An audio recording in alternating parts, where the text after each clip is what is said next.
Okay, bismillahirrahmanirrahim. Alhamdulillahirabbil alamin wassalatu wassalamu ala asyrafil anbiya'i wal mursalin wa ala alihi wa sahbihi ajma'in. Subhanaka la ilma lana illa ma 'allamtana innaka antal alimul hakim. Rabbi shrah li sadri wa yassir li amri wahlul 'uqdatam min lisani yafqahu qawli. Insyaallah kita mulakan majlis kita ini dengan membaca umul kitab surah Al-Fatihah. Jangan Mama hantar kad. Kenapa? Bismillahirrahmanirrahim. Oh, ya ke? Semalam Mama dah beli kat Brazil lah.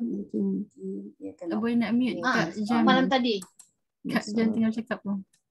Tak adalah, habis lah dah. Tak adalah. Mama beli RM56. Siratal ladzina an'amta 'alaihim ghairil maghdubi 'alaihim waladdallin. Amin. Okey, kita sambung sikit di halaman 246 ni. Ayat dia daripada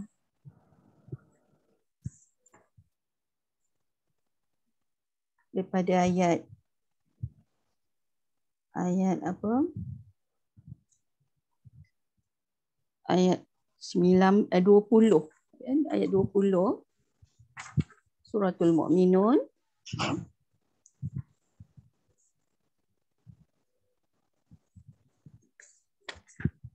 Ayat 20 kita tengok. Auzubillahi minasyaitonirrajim. Bismillahirrahmanirrahim. Auzubillahi samii'il 'aliim minasyaitonir.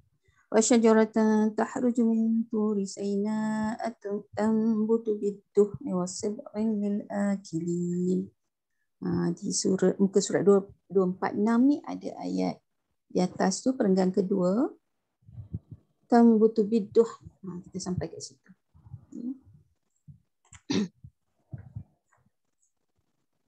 Firman Allah tanbutu bid-duh, yang menghasilkan minyak, maksud dia.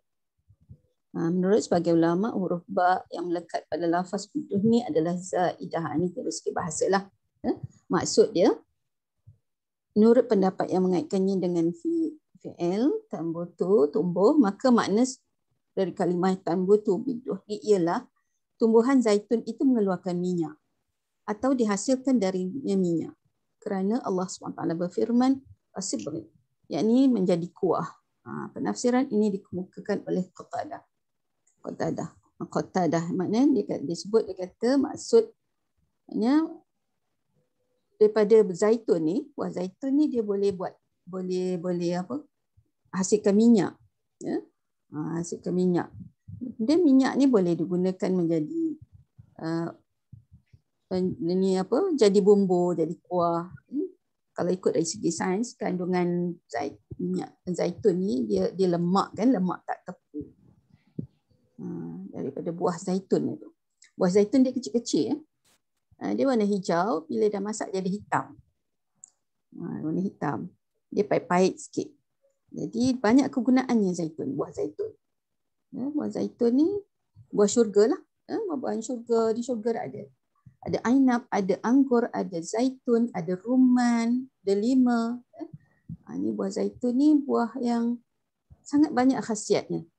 Ada vitamin A, vitamin D, vitamin E, vitamin K, kemudian omega 3, omega 3, omega 6. Banyak khasiat dia. Dia macam berminyak, tapi minyak dia lemak yang tidak tepu.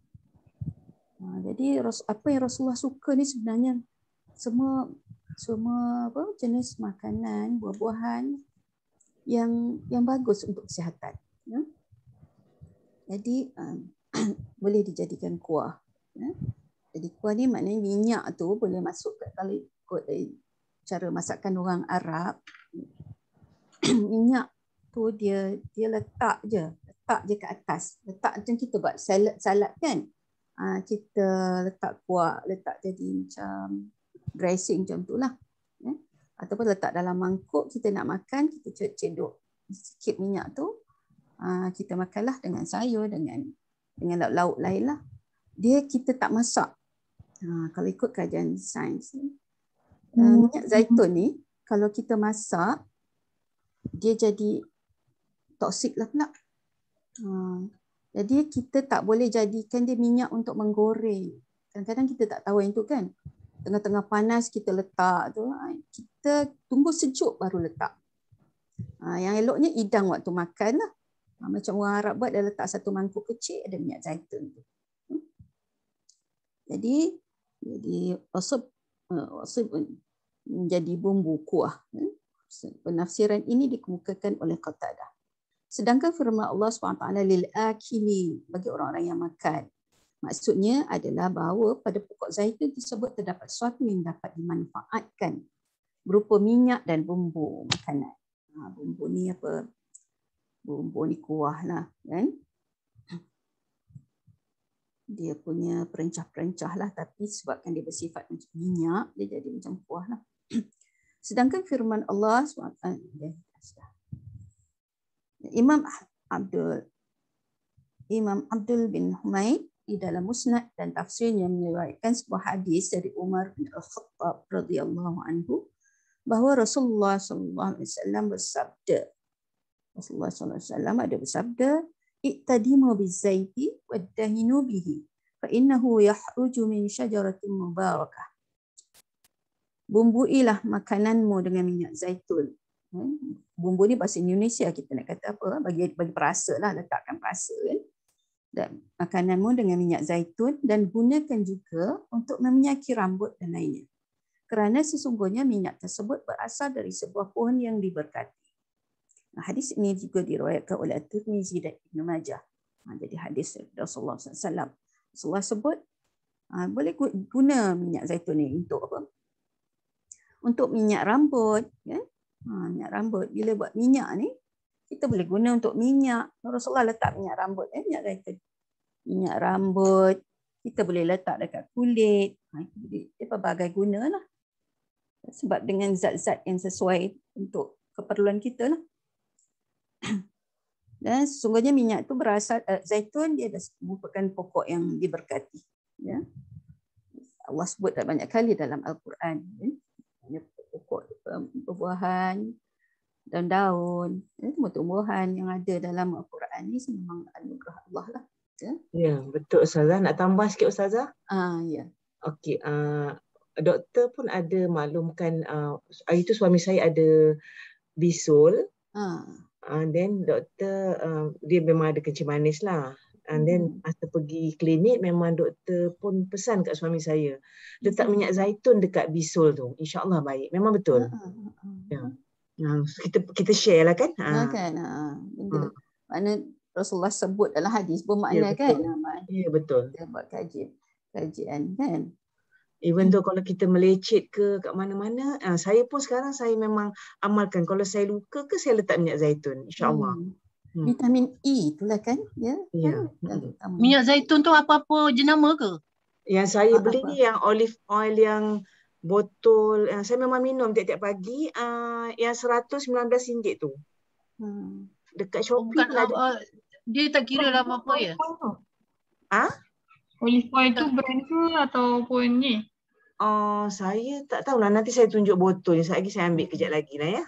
Olive oil tu ni apa olive tu? Oil Brand lah. Brand kan? Brand ya Ustazah. Saya pun olive oil tu nama dia. Minyak zaitun tu olive oil lah. Kadang-kadang ada yang brand memang jenama yang ni 100 lebih ni mesti yang jenama yang apa tu? Dia selalunya packaging dia tu kalau dalam botol yang lebih nampak apa gelap kan, dia lebih mahal. Sebab bila botol tu warna gelap, dia protect kandungan minyak zaitun tu. Kalau banding botol Ustazah yang macam ni pun ada Ustazah ni. Yang sekarang saya pakai yang macam ni. Sekejap ya, saya tengok sekejap. Ada botol kaca kan. Botol kaca. Tapi ini memang memang saya gunakan lah sekarang. Tapi kan ada yang kadang-kadang dia tulis extra virgin ataupun virgin tu ada beza juga kan tu. Dia ikut kualiti dia, ikut pokok dia. Lagi tua pokok tu, lagi banyak khasiatnya katanya. Dan kita kadang-kadang beli yang dalam kapsul lagi murah kan. Lagi murah tu sebab dia tidak dalam bekas kaca kan. Bila dalam plastik macam tu dia kualiti tu agak inilah kurang lah. Tapi kita nak beli mahal, kita belilah yang mana mampu kan. Yalah. Saya ambil juga yang biasa-biasa tu je. Ambil. Yang ni saya punya Ustazah. Botol. Ni. Dia tunjuk. Betul. Itulah. Yang tu pahit Ni kan. kotak dia. Ni kotak dia. Lalu nak makan. Botol kaca kan. Ya Ustazah. Botol kaca warna Ni kotak dia. Lagi gelap, lagi berkualiti lah. Harga pun lebih. Ustazah, kalau yang kapsul lagi bagus dia Ustazah. Kapsul tu lagi murah. Lagi murah. Kalau minum satu sudu tu ke Ella? Satu sudu plastik ya, yang kecil ni. Ni beli kat Shopee. Masalahnya dia dia try bagi... kan tak boleh lah, macam tak boleh telan. Memang telan. Dia kena cakap pahit, dia macam mana cakap benda terasa dia. Macam apa? Iya, betul. Nak makan tu Masya Allah. Sampai ke kepala terasa tu. Linda letak campur dengan madu lah kita. Campur dengan madu Dia campur tak berapa ni. Tak berapa elok dia letak kena dressing kat salad. Dressing kat tak kan. Ataupun kita dah masak, dah buat sayur. Bila nak hidang tu letak kat atas. Ringgis je. Ringgis je. Ringgis je. Jangan masak, jangan letak waktu panas. Hilanglah dia punya tu, jadi toksik lah. Dia seelok-eloknya minum masa perut kita kosong. Waktu pagi bangun tidur kan. Sebelum sarapan, insya-Allah. Insya-Allah. Sekarang ni Lela, satu hari sekali guna plastik lah, sudu plastik. Saya sudu plastik memang. Saya dekat Sirin tu Puan Ni Aida dia punya agent. Aida lah agent dia. Saya beli dengan dia lah. Satu hari sekali je lah ya. Minum satu hari sekali je. Saya minum yang satu hari sekali sebab pahit. 2 kali pun boleh kan, malam. Benarnya betul. Memang pagi dan malam digalakkan. Saya minum sekali je. Saya tengok ada video, orang tu dia kena COVID, sekeluarga kena COVID. Bila doktor tanya dia kenapa dia orang demam sekejap je, dia kata dia memang amalan dia jaga kesihatan lah dari awal kan. Dari awal dia ambil minyak zaitun, habatus sauda. Memang amalan, bukanlah maknanya baru sekarang kan. Video Ustaz ke Ustaz? Madu. Video Ustaz Ustaz. Sebab dia memang jual benda tu rasanya. Tapi kita boleh juga sebenarnya. Saya pun amal jugalah untuk imuniti kita. Ya, betul. Kalau kita nak kata ubat COVID tu, kita tak beranilah kan. Cuma tak ada ubat saja. Kan penjagaan kesihatan secara umum lah. Amy dah kena kan, dia tahulah apa. Saya pun dah kena Sasa. Ya ke? Saya kena 25 Januari tu. Sepupu saya meninggal. Baru. Yelah Seman. Adik saya pun baru keluar, adik ipar pun baru keluar. Adik saya tu stage 4, dia dekat hospital Kelang. Dah keluar Alhamdulillah. Masya Allah. Dah cucuk ya? Sorry nak tanya. Dah cucuk. Bagi ke kita, kalau kita ahli keluarga bahas macam supply minyak zaitun ke, habatus sauda ke, pihak hospital bagi ke kita consume benda tu kalau kita di-warded kan? Boleh kita hantar. Saya hantar barang-barang adik tu boleh, tapi bukan direct jumpa dia. Hantar ke hospital, letak kat lobi. Nanti punya petugas ward dia tu yang akan ambil. Kita tak boleh jumpa dia. Maksudnya dia benarkan apa sakit tu makan kita punya ubat-ubat tu dia bagi lah. Dia bagi. Kalau kita hantar memang dia bagilah, tapi kita tak boleh jumpa dia kat ward. Ikhtiarlah kan, baguslah doktor yang faham kan. Nurse yang faham dia bagi je lah kita ikhtiar. Dia pun tak dapat ubat, dah tak ada ubat kan. Kena je. Saya punya experience pula member anak dia farmasis dekat hospital Terengganu tau. Dia cakap yang mana kena COVID ni doktor diorang beli sendiri vitamin C, memang dia bagi passion diorang makan vitamin C untuk recover dia kata. Maknanya apa ikhtiar yang boleh kita itulah kan. Ini dah kebetulan kita baca tentang Allah sebut tentang zaitun ni dalam Al-Quran, Rasulullah pun sebut, jadi kita itulah ambil manfaat insya-Allah. Insya-Allah kita sambung. Dan selanjutnya dalam muka surat 247, selanjutnya Allah SWT berfirman, wa inna lakum fil an'ami la'ibratan nusqikum mimma fi butuniha wa lakum fiha manafi'u katsiratun wa minha ta'kuluna wa 'alayha wa 'alal fulki tuhmalun. Dan sesungguhnya pada binatang-binatang ternak, al-an'am, binatang ternak, benar-benar terdapat pelajaran yang penting bagi kamu. Kami memberi minum kamu dari air susu yang ada dalam perutnya. Dan juga pada binatang-binatang ternak itu terdapat faedah yang banyak untuk kamu. Dan sebahagian daripadanya kamu makan. Dan di atas punggung binatang-binatang ternak itu, dan juga di atas perahu-perahu, kamu diangkut. Maknanya Allah, ayat ni nak menyebut tentang berbagai nikmat yang Allah bagi kepada kita daripada kejadian makhluk ni. Ada an'am, binatang ternak yang kita boleh minum susu, makan daging. Disebut sini an'am lah. An'am tu maknanya kita dapat daripada dia punya mimma fi butuniha, daripada perut dia ada susu kan, ada susu. Dan sebahagian daripadanya kamu makan, manafi'un katsirah. Maknanya ada banyak lagi manfaat dia. Wa minha ta'kulun wa 'alayha wa 'alal fulki tuhmalun. Kita makan daging, ya. Kita maknanya manfaatkan kejadian dia tu macam-macam cara. Jadikan binatang, jadikan kenderaan, unta. Kita dulu lembu, ya. Kemudian kerbau dijadikan membantu membajak sawah, ladang kan, kuda semua tu. Itu kita manfaatkan dia untuk kegunaan. Dijadikan binatang-binatang itu berkhidmat kepada manusia. Ya. Jadi manusia mesti memanfaatkanlah dengan cara yang dengan ihsan, dengan penuh ihsan lah. Kita tak boleh sebenarnya kalau kita manfaatkan binatang-binatang ni kita berlaku zalim pada dia. Ya. Macam dipaksa kerja sampai kurus, tak bagi makan, dipukul, suruh buat kerja dia dipukul. Ya, itu maknanya kena jagalah akhlak kita dengan binatang pun. Ya. Dan di atas perahu-perahu kamu diangkut. Allah jadikan makhluk lah. Kenapa Allah jadikan juga untuk kegunaan kita, perahu-perahu, kapal, berbagai jenis kenderaan lah. Maknanya Allah jadikan untuk kegunaan kita makhluk-makhluk lain yang boleh kita buat sendiri ataupun yang semula jadi Allah jadikan macam tu. Macam perahu-perahu semua tu gambaran kenderaan lah.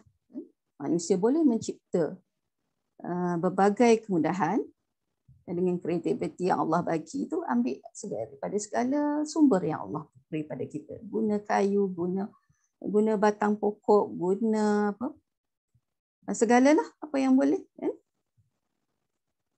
Ataupun bila semakin canggih teknologi, macam-macam lagi lah kegunaan yang boleh kita yang boleh kita manfaatkan untuk kegunaan kita. Makhluk Allah, ciptaan Allah yang boleh kita manfaatkan untuk kegunaan seharian kita, sebagai kenderaan dan macam-macam lagi lah. Dalam ayat ini Allah menyebutkan beberapa manfaat yang dianugerahkan oleh Allah kepada manusia yang terdapat pada binatang ternak. Di antara manfaat tersebut adalah bahawa manusia dapat meminum susunya yang keluar dari celah antara kotoran dan darah daripada perut kan. Mereka pun dapat memakan dagingnya, jadikan bulu-bulu mereka yang dimasukkan dalam manusia lah. Dapat makan dagingnya, menjadikan bulu-bulunya dan kulitnya sebagai pakaian, juga menjadikan punggungnya sebagai kenderaan. Boleh naik atas kenderaan, atas belakang binatang sebagai kenderaan. Itu maknanya tak jadi satu yang perbuatan zalim lah, sebab Allah SWT bolehkan binatang-binatang ini digunakan untuk kemudahan kehidupan kita, serta menggunakan tenaganya untuk memikul benda-benda berat yang hendak dipindahkan ke negeri yang cukup jauh. Dan Rasulullah SAW menunggang unta, keldai, kuda, semua itu kan, untuk pelbagai keperluan. Sebagaimana firman-Nya, وتحمل أثقالكم إلى بلد لم تكونوا بالغيه إلا بشق الأنفس إن ربكم لرؤوف رحيم. Dan ia memikul beban-bebanmu ke suatu negeri yang kamu tidak sanggup sampai kepadanya, melainkan dengan kesukaran-kesukaran yang menyusahkan diri. Sesungguhnya Rabbmu benar-benar Maha Pengasih lagi Maha Penyayang. Maknanya Allah SWT bagi kemudahan. Binatang-binatang ini berkhidmat untuk kita. Ini adalah kerana kasih sayang Allah pada manusia. Allah SWT mengurniakan kemudahan ini. Ini setiap yang dijadikan oleh Allah SWT dalam hidup kita ni semuanya ada gunanya, ada manfaatnya masing-masing. Firman Allah itu dalam surah An-Nahl ayat 7. Dan firman Allah, awalam yaru anna khalaqna lahum mimma 'amilat aydina an'aman fahum laha malikun wa zallalnahum faminha rakubuhum wa minha ya'kulun walahum fiha manafi'u wa masyarib afala yashkurun. Ini dalam surah Yasin ayat 31 hingga 73. Dan apakah mereka tidak melihat bahawa sesungguhnya kami telah menciptakan binatang ternak untuk mereka, iaitu sebahagian dari apa yang telah kami ciptakan dengan kekuasaan kami sendiri. Lalu mereka menguasainya. Dan kami tundukkan binatang-binatang itu untuk mereka. Maka sebahagiannya menjadi tunggangan mereka dan sebahagiannya mereka makan. Dan mereka memperolehi padanya manfaat dan minuman. Maka mengapakah mereka tidak bersyukur? Jadi Allah SWT mengingatkan kita. Dan macam-macam Allah bagi nikmat. Segala-gala yang ada dalam kehidupan ini boleh dimanfaatkan oleh manusia. Jadi Allah SWT tanya, masih kita tidak bersyukur? Jadi peringatan pada Allah SWT, suruh kita ambil nikmat Allah, gunakan segala nikmat Allah, manfaatkan segala apa yang boleh dimanfaatkan, dan jangan lupa bersyukur kepada Allah SWT. Jadi bersyukur ni macam-macam cara lah. Bersyukur dengan rezeki kita bersedekah. Bersyukur dengan nikmat gembira kita bersama-sama ajak orang lain bergembira. Gembira dengan kalau macam-macam cara lah kan.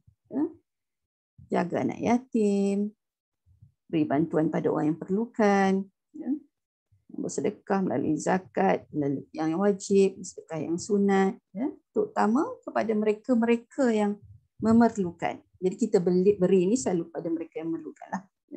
Anak-anak yatim tu di samping kita beri makan, minum, pakaian semua, kita bagi belanja untuk sekolah, kita berikan kegembiraan dengan kasih sayang. Tak ada mak ayah kan? Jadi kita boleh ambil sebagai anak angkat, ataupun kita pergi sekali-sekala bawa mereka ke dalam keluarga kita, ataupun pergi ziarah. Itu maknanya tanda syukur.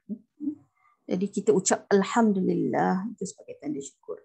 Kita tunduk sujud pada Allah SWT bila memperoleh satu nikmat, itu tanda syukur. Kita menunaikan solat selain daripada yang wajib, itu solat sunat, itu tanda kita bersyukur. Kita sentiasa bertasbih, bertahmid, itu tanda syukur. Dan insya-Allah kita sambung kepada muka surat 248. Muka surat 248 ayat surah Al-Mu'minun ayat 23 hingga 25. Auzubillahi minasyaitonir rajim. Walaqad arsalna Nuhan ila qaumihi faqala ya qaumi ibudullaha ma lakum min ilahin ghairuh afala tattaqun. فقال الملأ الذين كفروا من قومه ما هذا إلا بشر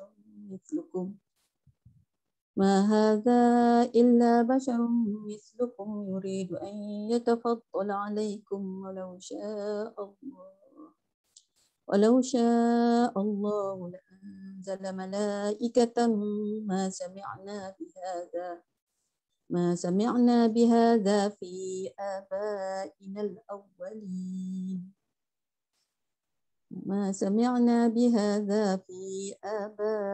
الأولين In huwa illa rajulun bihi jinnatu fatarabbasu bihi hatta hin.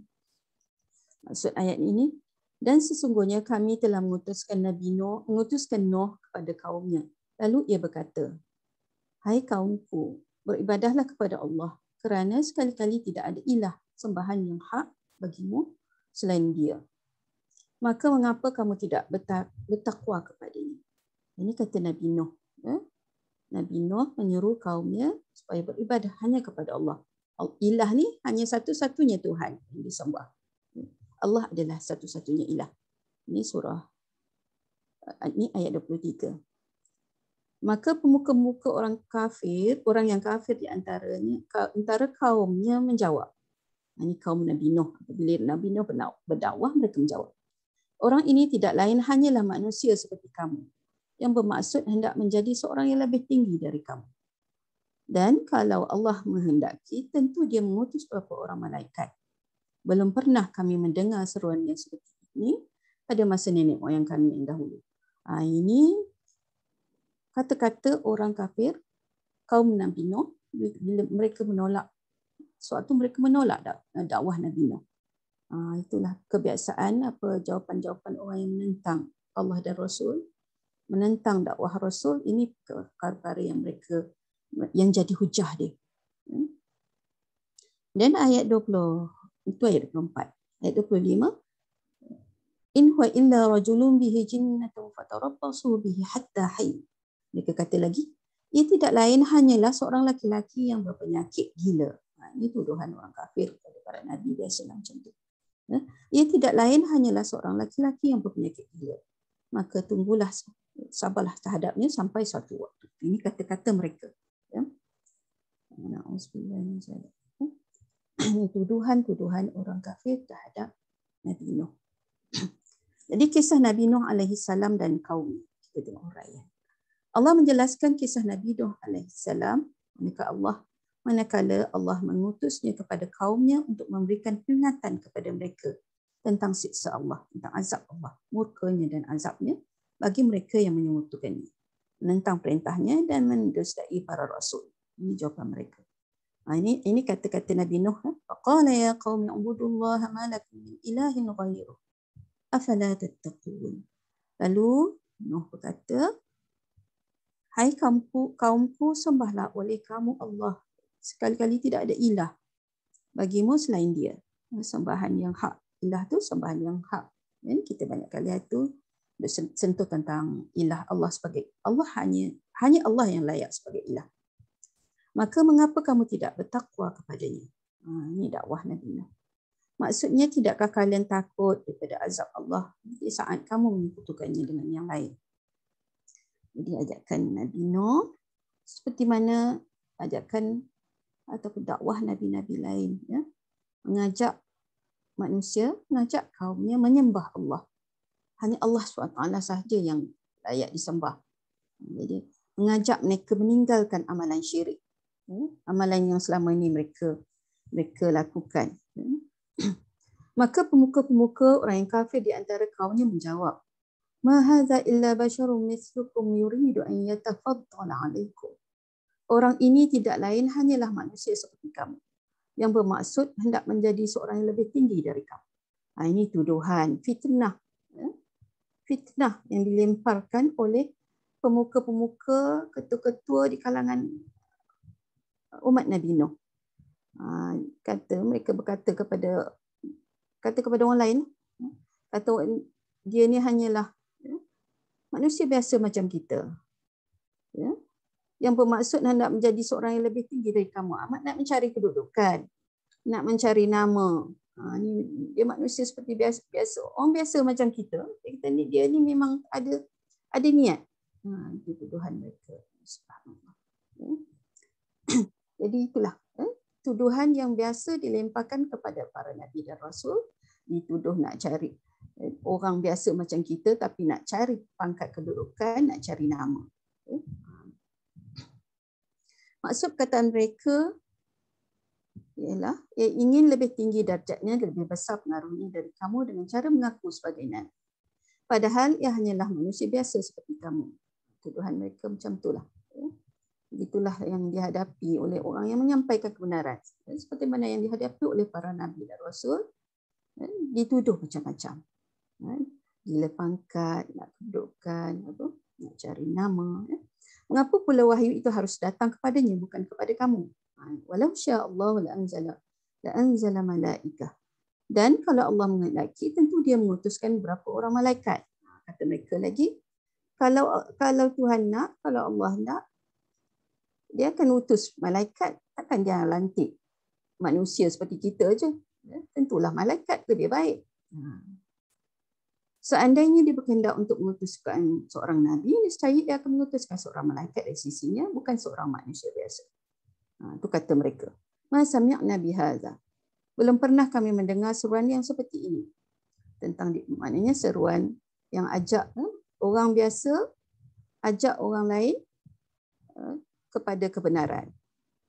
Dia orang kata kalau nak ajak kita kepada ni, tentu yang lebih baik daripada manusia yang pada maknanya yang mereka kata malaikat lah lebih baik.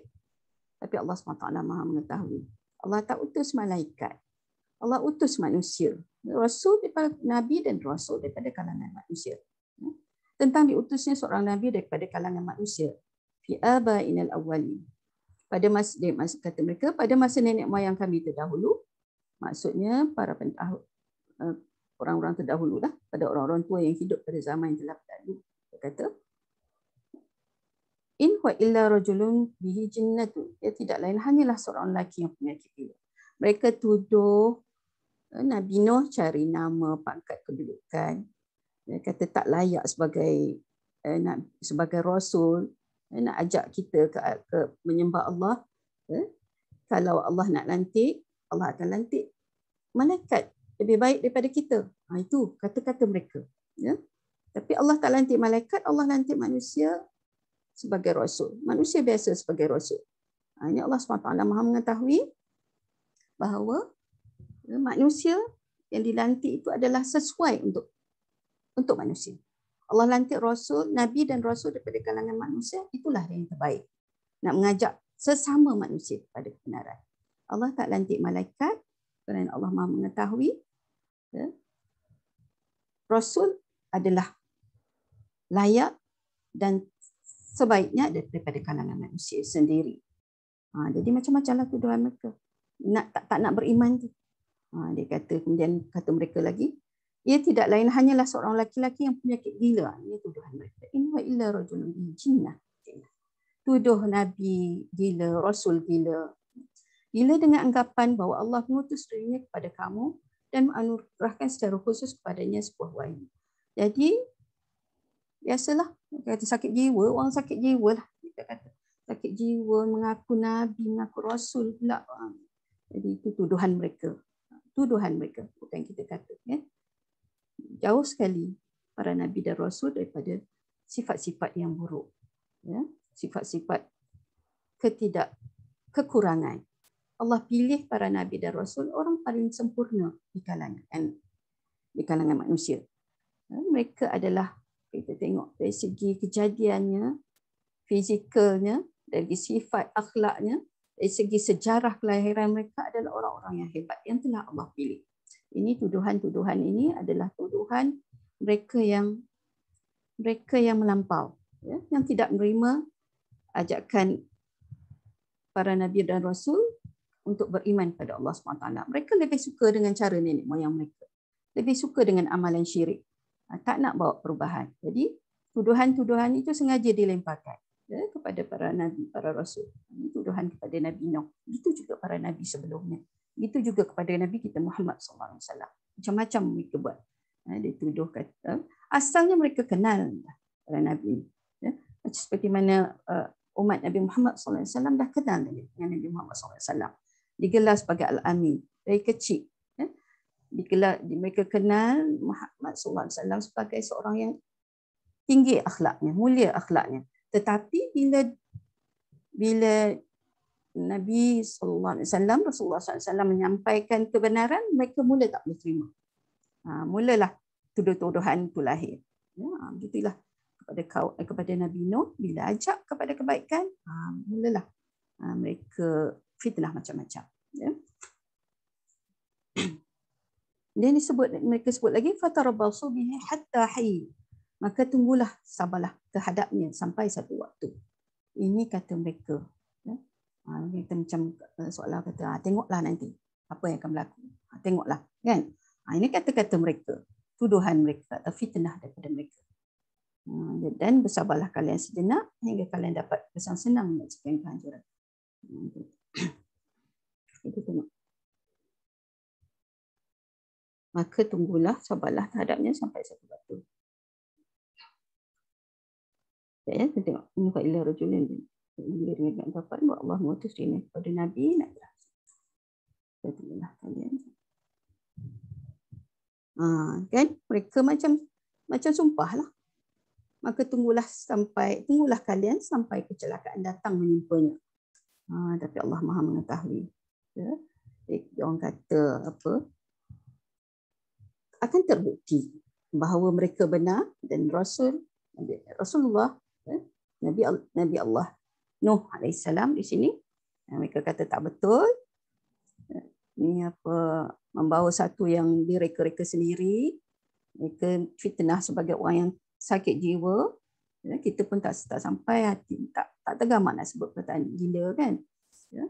Dia kata satu hari pemuka-pemuka kaum dia lah, pemimpin-pemimpin kata kepada orang-orang dia, satu hari tengoklah akan berlaku. Dia kata, maka tunggulah kalian sampai kecelakaan datang. Okey, kita sambung. Ayat 26 hingga 30. Kita ada berapa minit lagi, Linda? 15 minit lagi, Ustazah. Kita sambung. Qala rabbi ansurni bima kazzabun fa awhayna ilayhi an yasna'il fulka bi a'yunina wa wahyina fa idza jaa amruna farattan nur fasluk fiha min kullin zawjayn ithnayn wa ahlaka illa man sabaqa alayhi al-qawlu minhum ولا تخاطبني في الذين ظلموا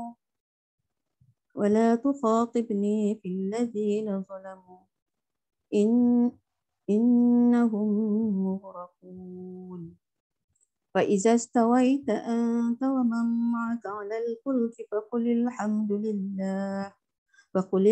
لله الذي نجانا من القوم الظالمين.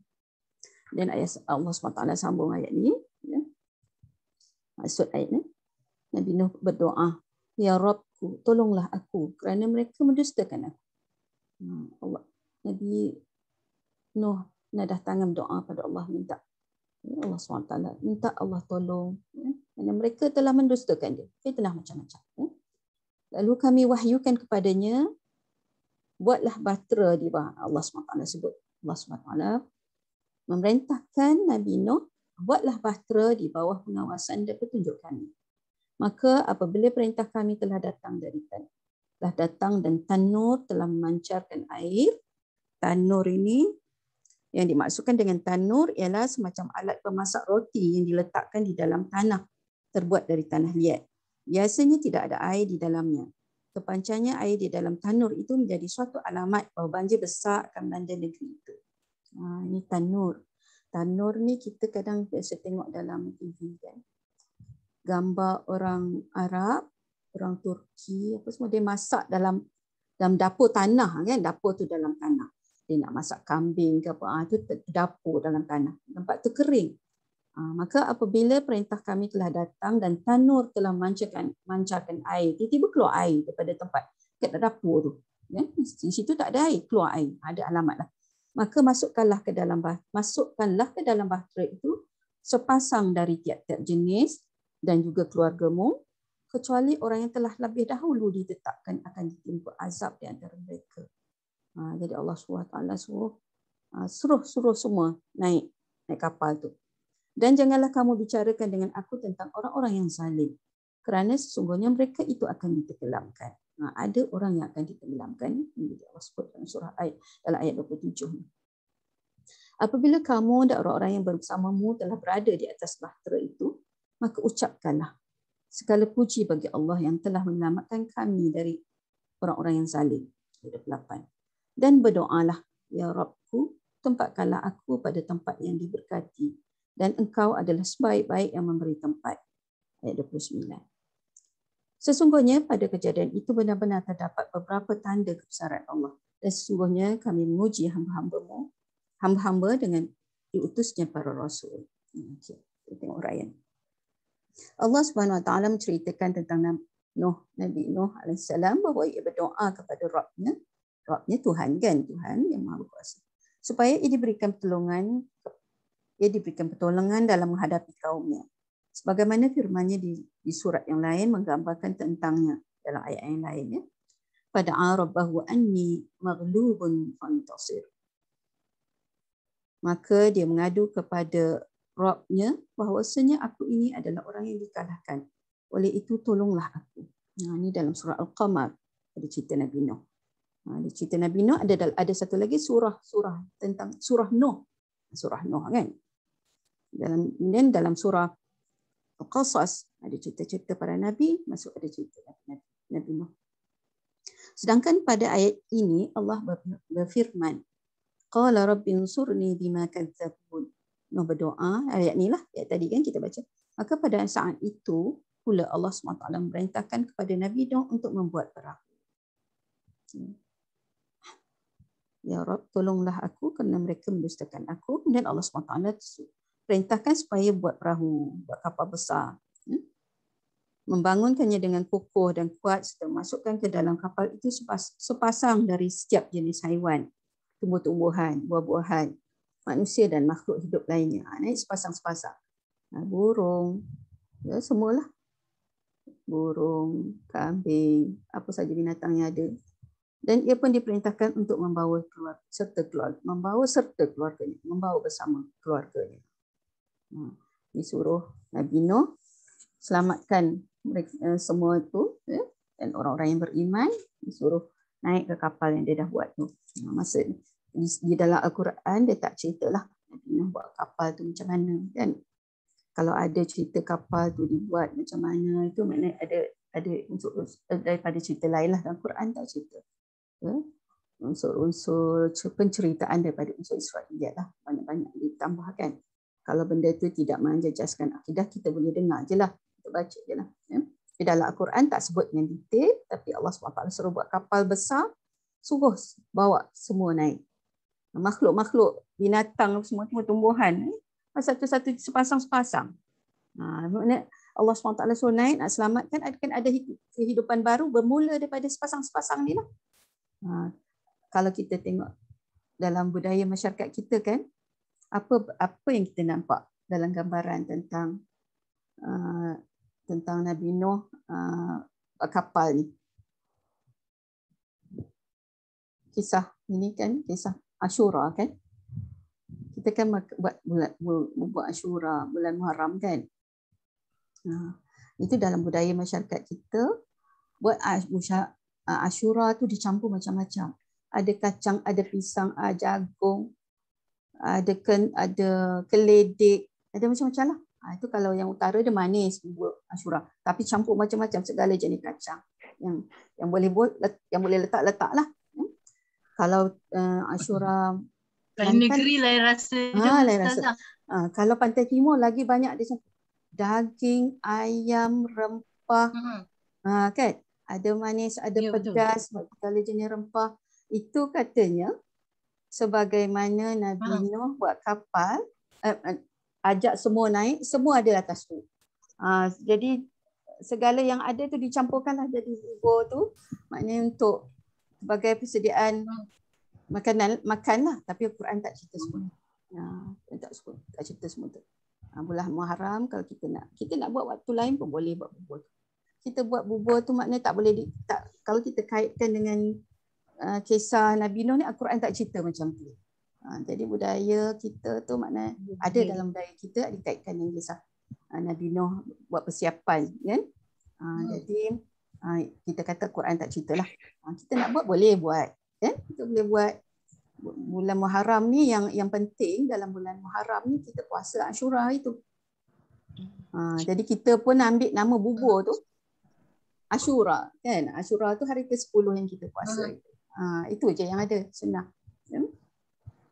Dia di sini tak ada cerita pula. Dalam Al-Quran Allah tak cerita.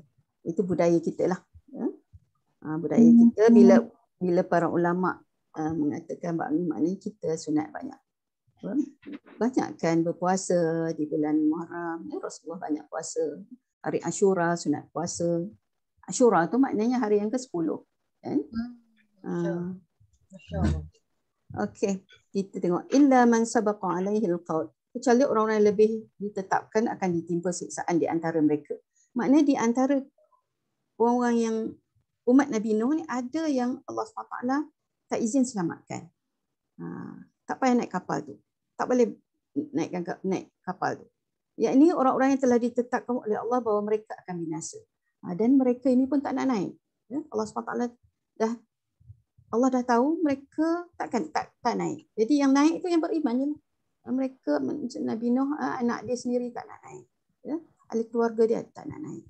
Mereka adalah keluarga Nabi Nuh yang tidak beriman kepada Allah seperti anaknya sendiri dan isterinya juga. Itulah. Isteri Nabi Nuh dan anaknya tak nak naik. Mereka rasa mereka boleh selamat pergi naik ke bukit yang tinggi. Jadi Allah dah tentukan mereka tak nak naik sebab mereka tak nak beriman dan mereka rasa boleh dapat perlindungan. Apa yang berlaku tu mereka tak jangka bahawa itulah jalan selamat yang patutnya mereka ikut. Jadi akhirnya mereka tidak termasuk dalam orang-orang yang diselamatkan lah. Firman Allah SWT, وَلَا تُخَاطِبْنِي فِي الَّذِينَ ظَلَمُوا إِنَّهُمْ مُغْرَقُونَ. Dan janganlah kamu bicarakan dengan aku, ini firman Allah. Allah yang kata. Dan janganlah kamu bicarakan dengan aku tentang orang-orang yang zalim. Kerana sungguhnya mereka itu akan ditenggelamkan. Mereka yang Nabi Nuh ajak naik itu, mereka tak nak naik, itu adalah mereka yang menolak dakwah Nabi Nuh dan mereka tidak ingin ikut serta bersama. Jadi mereka Allah tak berikan perlindungan. Mereka tak selamat. Akhirnya tenggelam. Maksudnya ketika hujan yang sangat dahsyat itu benar-benar diturunkan, berlakulah hujan lebat, banjir besar kan, diturunkan, maka segalanya tenggelam, bukit-bukit semua tenggelam. Maka jangan sekali-kali kamu merasa kasihan atau hiba terhadap azab yang menimpa mereka. Jadi Allah SWT pesan dah, jangan rasa sedih, jangan kamu bersimpati dengan mereka, jangan berdoa untuk mereka. Jangan pula kamu berharap agar azab itu ditunda. Saya berharap mudah-mudahan mereka segera beriman. Kerana sesungguhnya aku telah tetapkan bahawa mereka akan ditenggelamkan disebabkan kekufuran dan keingkaran yang mereka lakukan. Kisah Nabi Nuh ini telah dijelaskan secara panjang lebar pada surah Hud ayat 26 hingga 40. Hingga kita tidak perlu lagi mengulangi bahasannya. Maknanya surah sebelum ni lah. Kita tak baca surah tu kan. Kita tak apalah maknanya nanti boleh kita balik tengok-tengok lah. Nak cerita, nak tengok apa? Nak tengok kisah selanjutnya ada dalam surah Nuh, dalam surah Hud, ya, ada kisah-kisah ni. Jadi maknanya Allah SWT larang. Tak payah tak payah berdoa untuk mereka, tak payah rasa simpati kepada mereka kerana mereka zalim kepada Allah, ingkar kepada Allah. Jadi Nabi Nuh ya, sebagai suami, sebagai bapa, redha kan? Gitulah maknanya. Kalau mereka di pihak yang benar, kita boleh tolong, doakan mereka, buat sesuatu untuk menyelamatkan mereka, tapi mereka dahaka pada Allah SWT. Allah tak izinkan untuk ditolong. Berdoa pun tak boleh. Itulah. Ya. Dan firmannya lagi, فَإِذَا اسْتَوَيْتَ أَنْتَ وَمَنْ مَعَكَ عَلَى الْفُلْكِ فَقُلِ الْحَمْدُ لِلَّهِ الَّذِي نَجَّانَا مِنَ الْقَوْمِ الظَّالِمِينَ. Apabila kamu dan orang-orang yang bersamamu telah berada di atas bahtera itu, maka ucapkanlah segala puji bagi Allah yang telah menyelamatkan kami dari orang-orang yang zalim. Alhamdulillahillazi najjana minal qaumil zalimin. Jadi Allah SWT tunjuk, memberikan panduan. Bila dah selamat oleh Allah SWT, ucap alhamdulillah. Banjir besar itu telah menenggelamkan mereka-mereka yang dahaka kepada Allah. Termasuklah ahli keluarga Nabi Nuh sendiri. Jadi maknanya ketika itu yang penting adalah keimanan pada Allah. Nabi Nuh tidak Allah SWT maknanya tak bagi mendoakan sekalipun pada orang-orang yang baginda sayangi, yang kasihi, anak, isteri kan. Maksud dalam tu yang penting adalah hak Allah. Ya? Keimanan pada Allah SWT. Sebagai Rasul itu adalah ujian, ya? Cabaran. Ya? Jadi maknanya apa yang dilalui itu Allah SWT Maha mengetahui dengan kehendak Allah. Jadi para Rasul, para Nabi reda dengan segala ujian Allah. Ini ada pengajaran kepada kita. Bermakna kita pun tak bolehlah maknanya bersimpati, tolong doakan. Andainya ada sekalipun dalam keluarga kita orang-orang yang kita dah ajak kepada kebaikan. Dalam surah Nuh diceritakan Allah SWT cerita bagaimana Nabi Nuh ajak dengan cara lembut, ajak secara secara perlahan, secara maknanya dalam komunikasi dalam keluarga lah, ya. Secara perlahan, secara rahsia, secara terus terang telah diusahakan, tetapi kaum dia termasuklah juga ahli keluarga dia tak mau juga ikut, tak mau beriman, masih syirik kepada Allah SWT. Akhirnya Allah SWT nak selamatkan manusia seluruhnya, selamatkan iman manusia, kehidupan generasi selepasnya. Jadi Allah pilih orang tertentu untuk meneruskan kehidupan. Ya, Nabi Nuh bersama orang yang beriman akhirnya akan meneruskan kehidupan generasi manusia seterusnya. Ya, meneruskan kehidupan umat selepasnya. Jadi orang yang berdahaka itu akhirnya Allah SWT Allah tenggelamkan mereka. Ya, berakhirlah kehidupan mereka. Jadi Allah pilih orang-orang yang akan meneruskan, ya, agama Allah. Itu mereka yang berada di atas kapal itu bersama baginda lah Nabi Nuh AS. Dan Allah SWT suruh ucap syukur. Nabi Nuh tetap ucap Alhamdulillahilladzi najjana minal qaumil zalimin. Mereka dah selamat daripada kaum-kaum yang zalim. Agama Allah diselamatkan. Orang yang beriman diselamatkan oleh Allah. Jadi yang dalam kaum yang zalim itu termasuklah mereka-mereka yang asalnya yang disayangi oleh baginda sendiri. Tapi dah tak jadi dah. Dah tak ada makna lagi dah. Dan dalam ayat ni waja'ala lakum minal fulki wal an'ami ma tarkabun litastawu ala zuhurihi thumma tadhkuru ni'mata rabbakum idza stawaitum alaihi wa taqulu subhanalladzi sakhkhara lana hadza wa ma kunna lahu muqrinin wa inna ila rabbina lamunqalibun. Dan menjadikan untukmu kapal dan binatang ternak yang kamu tunggangi supaya kamu duduk di atas punggungnya, kemudian kamu ingat nikmat Rabbmu apabila kamu telah duduk di atasnya, dan supaya kamu mengucapkan subhanalladzi sakhkhara lana hadza wa ma kunna lahu muqrinin wa inna ila rabbina lamunqalibun. Ini doa naik kenderaan kan kita baca. Maha suci Allah yang telah menundukkan semua ini bagi kami, padahal kami sebelumnya tidak mampu menguasainya. Dan sesungguhnya kami akan kembali kepada Rabb kami. Ini Nabi Nuh. Kisah Nabi Nuh. Kisah ini maknanya dia akhirnya dah selamat. Nabi Nuh AS Allah SWT ajarkan ucap kalimah. Ucap ayat ini. Ya? Tasbih ini. Nabi Nuh AS pun telah melaksanakan perintah Allah ini sebagaimana firman-Nya. Waqala kabu fi biha bismillah majriha musaha. Dalam ayat lain surah Hud ayat 41, dan Nuh berkata, naiklah kamu sekalian ke dalamnya dengan menyebut nama Allah di waktu berlayar dan berlabuh. Ia mengingat nama Allah di awal perjalanan dan di akhirnya. Maknanya naik kapal tu Allah SWT ajarkan ucap alhamdulillah, bersyukur pada Allah, selamat daripada kaum yang zalim, selamat daripada musibah yang telah Allah turunkan, kan? Selamat daripada azab. Kemudian Allah SWT ajarkan supaya maknanya ucapkan tanda kesyukuran itu dengan ucap alhamdulillahilladzi najjana minal qaumil zalimin. Kemudian ucapkan subhanallazi sakhkhara lana hadza wa ma kunna lahu muqrinin. inna ila rabbina lamunqalibun. Dah naik kapal tu baca doa, layarlah dengan selamat ni. Ini jadi doa kita, doa naik kenderaan kan? Doa naik kenderaan. Allah SWT yang selamatkan kita, Allah yang berikan perlindungan pada kita.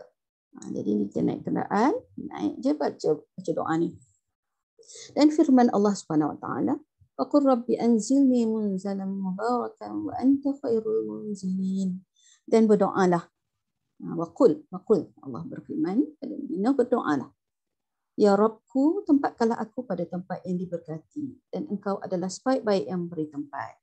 Bila dah naik kapal tu, kita minta Allah SWT berikan keselamatan. Kita tak tahu ke mana nak pergi, nak tuju kan. Allah SWT akan menentukan perhentian yang terbaik. Kan?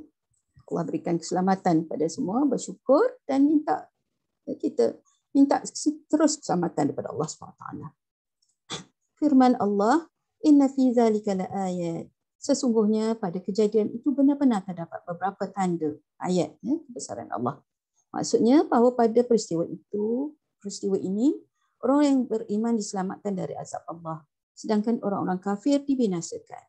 Hal ini merupakan tanda-tanda, hujah dan dalil-dalil yang sangat jelas atas kebenaran ajaran Allah yang dibawa oleh para nabi. Ditegaskan pula bahawasanya Allah Maha berbuat apa sahaja yang dikehendakinya.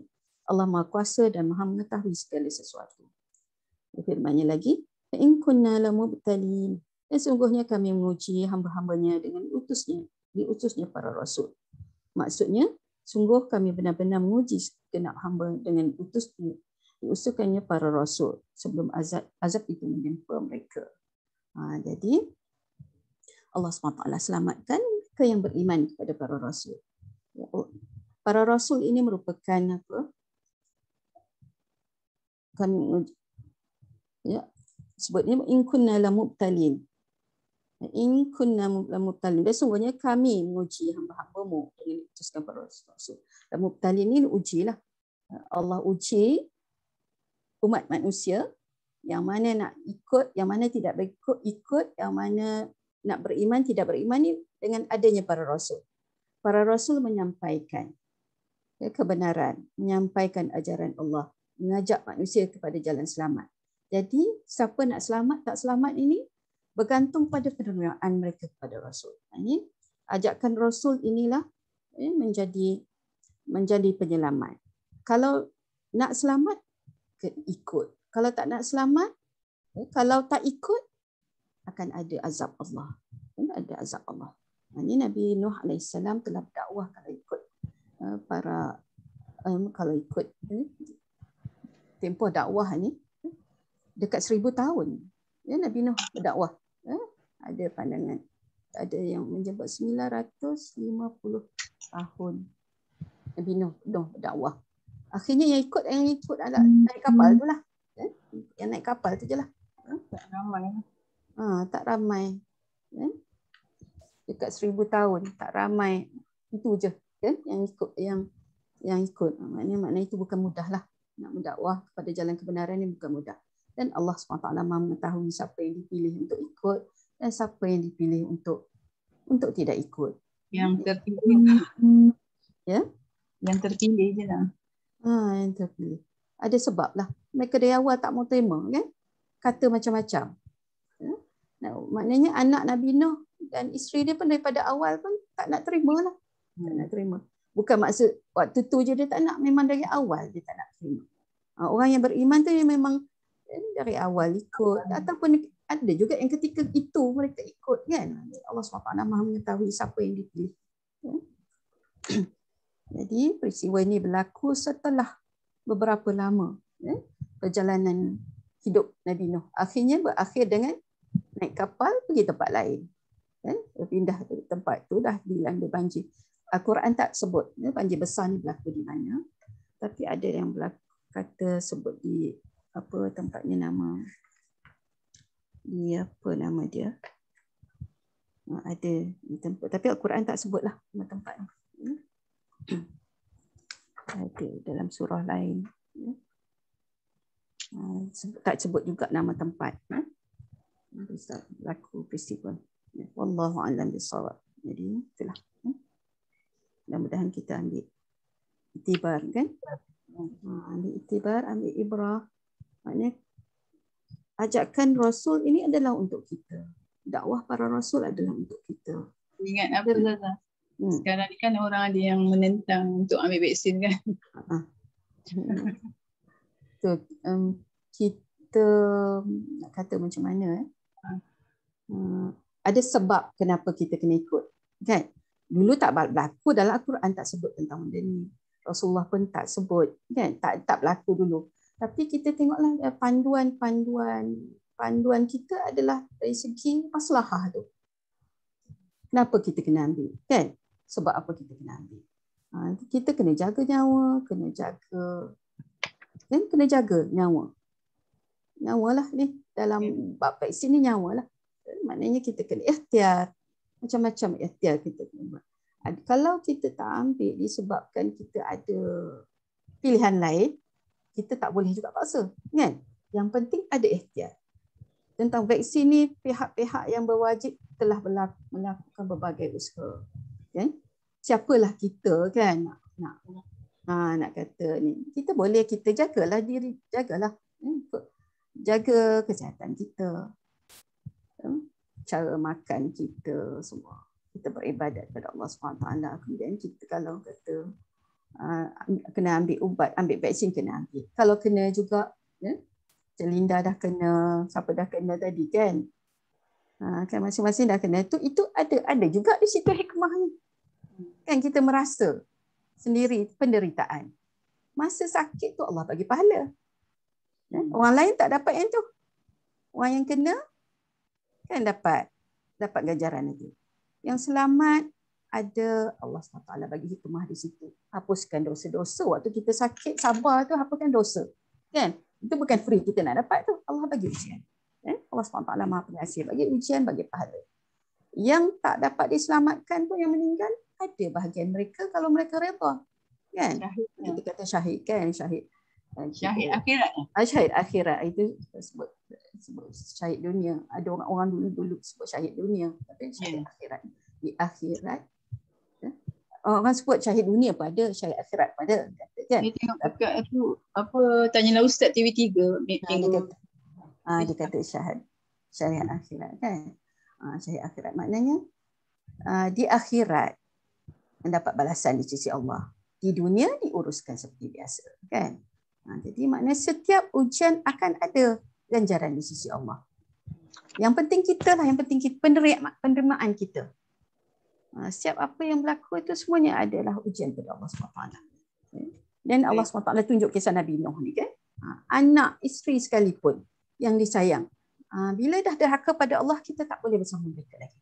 Kita tak boleh doakan untuk mereka lagi. Kalau kita doakan, Allah dah sebut mereka zalim. Kita zalim pada Allah lah.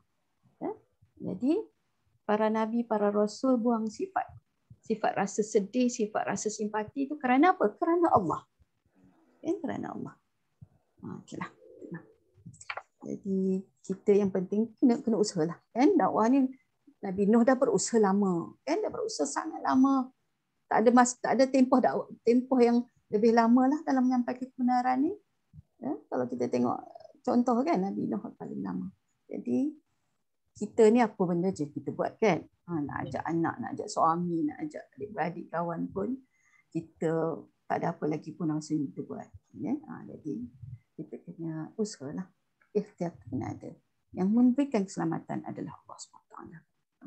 Doa tu yang ada. Doa kan.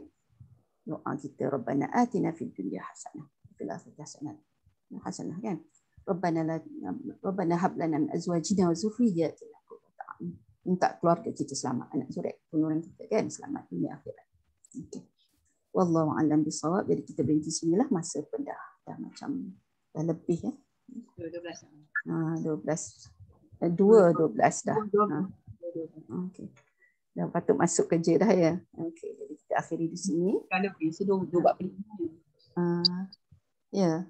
Jumaat. Okay. Jumaat. Macam baru je ya Ustazah. Jumpa minggu lepas. 2 minggu lepas kan? 2 minggu lah. Minggu lepas Ustazah Masira. Masa berlalu dengan cepat. COVID ni pun dah dekat 2 tahun dah. 8 kan? Kita duk kerja di rumah dah dekat 2 tahun kan? 2 tahun dah.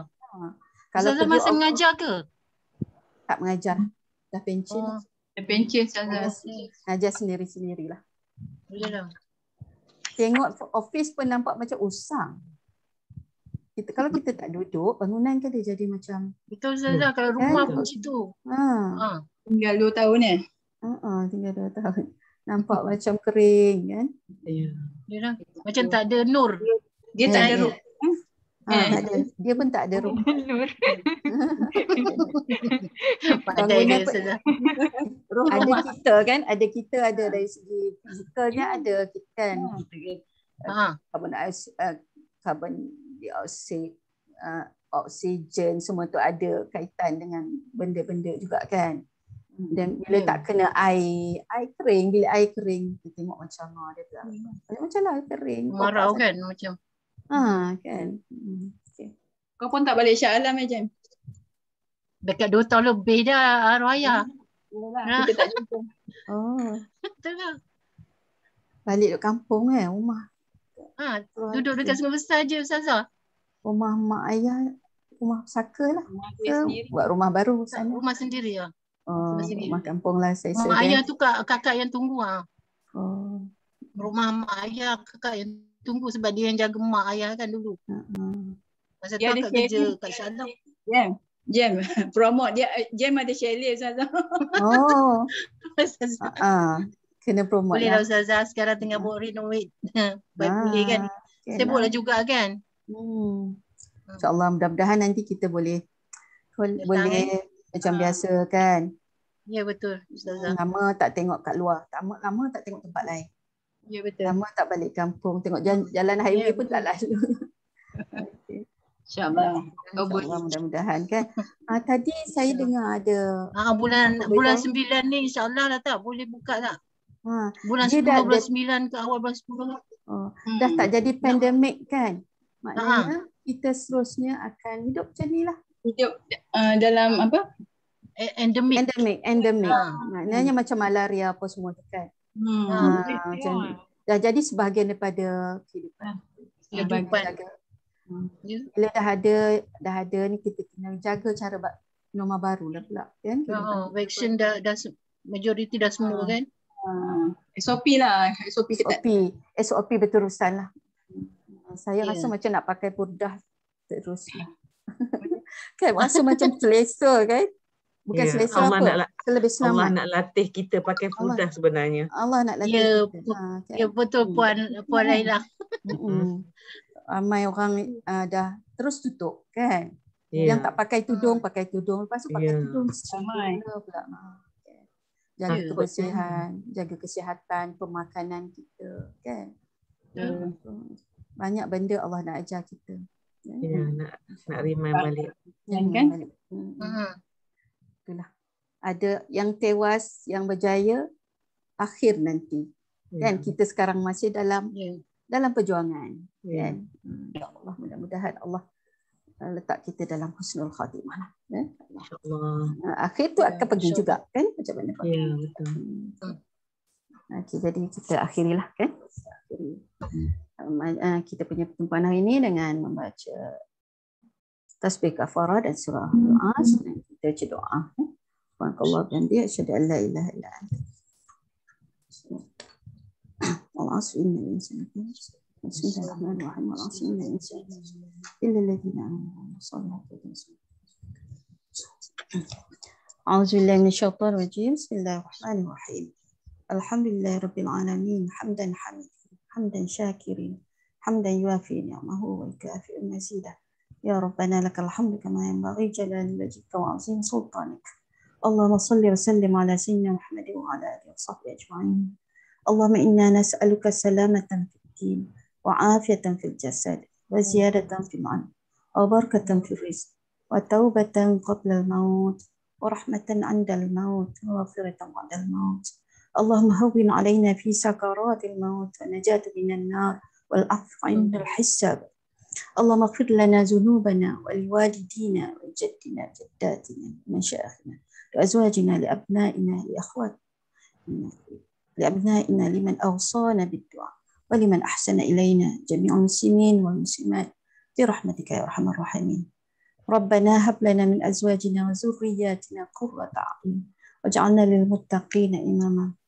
اللهم إنا نعوذ بك من الهم والحزن ونعوذ بك من العجز والكسل ونعوذ بك من الجبن والبخل ونعوذ بك من غلبة الدين وقهر الرجال.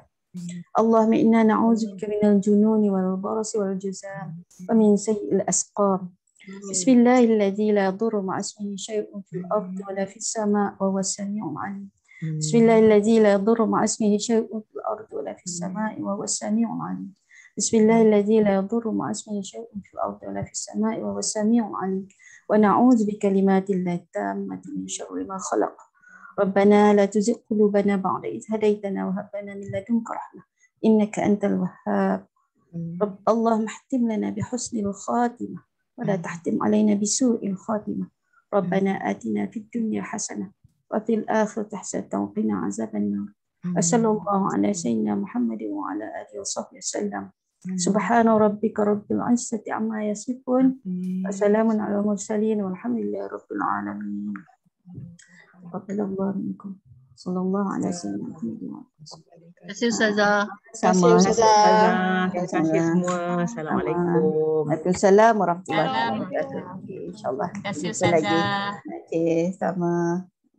Ustazah nanti share kat WhatsApp kalau yang apa mubalih tu kalau ada hari ni. Hari ni ada. Oh, nak line-nya. Nak link. Line nak link ya. InsyaAllah ada. Ustazah. Okey, Terima kasih. Assalamualaikum. Assalamualaikum warahmatullahi wabarakatuh.